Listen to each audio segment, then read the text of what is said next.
Alright, so this is going to be a video about how to study efficiently um, in medical school because, as you know, there's going to be a lot of new information, pretty similar to how it was in college if you were doing pre-medical classes, I guess, but way more information and way more in-depth.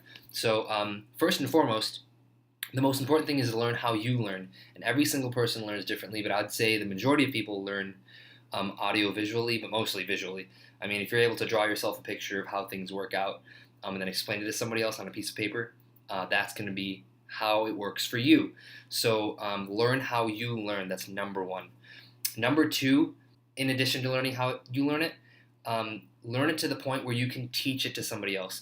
Like if you can sit down on a piece of paper or like a whiteboard or something, and then go through it with a group of people, and you all go through it and explain it, and not just using words, a bunch of words. Like try to use diagrams, try to use like images, especially if it's anatomy, because a lot of anatomy is pathological, and so I would try to do it that way.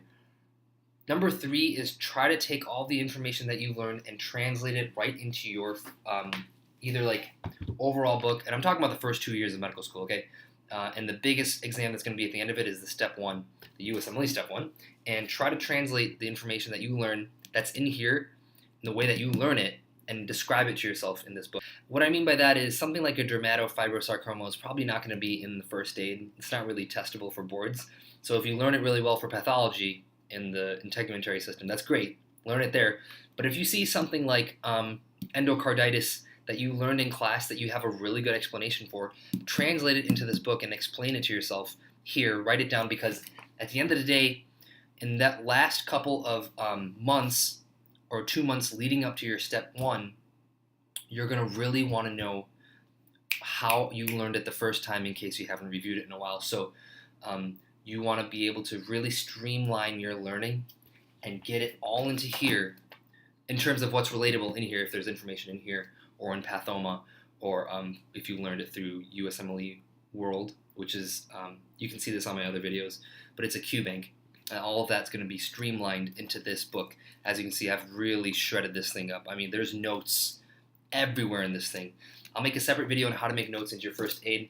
But number four, going along with classwork. So number one was learn how you learn. Number two, try to teach it to somebody else. Number three, streamline it and write somewhere, whether it's in your first aid or somewhere else, how you learned it that time.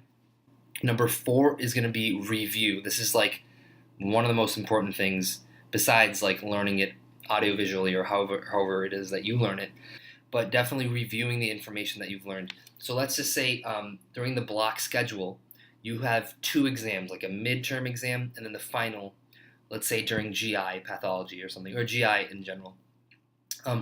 What you're going to want to be doing is that, like, let's say there's 2 weeks to a midterm. Just for example, I don't really remember what our schedule was, but I think it was 2 weeks and 2 weeks, 2 weeks or 3 weeks until each exam. And so you want to be reviewing at least every other day something that you've learned that was kind of difficult for you. But don't waste your time learning something that, like, you know pretty well. Some people, for some reason, the inflammatory bowel diseases come pretty easy to them. Don't waste your time sitting on that section of GI in that book. Move on to the next thing that you don't know very well, and try to review those things.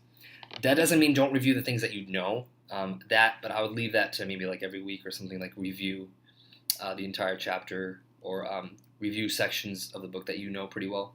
For example, the inflammatory bowel disease one, which for me was actually pretty complicated. So like that's not a very good example because I feel like that one was kind of hard. But yeah, if you guys have any other questions, hopefully this is a way that you can really streamline your learning in medical school. I'll come up with more examples on how to learn the specifics of different sections like cardiology and the electrophysiology of the EKGs and stuff, and maybe even go through some like EKGs if you guys would like. So comment, subscribe, let me know how I'm doing, and thanks a lot.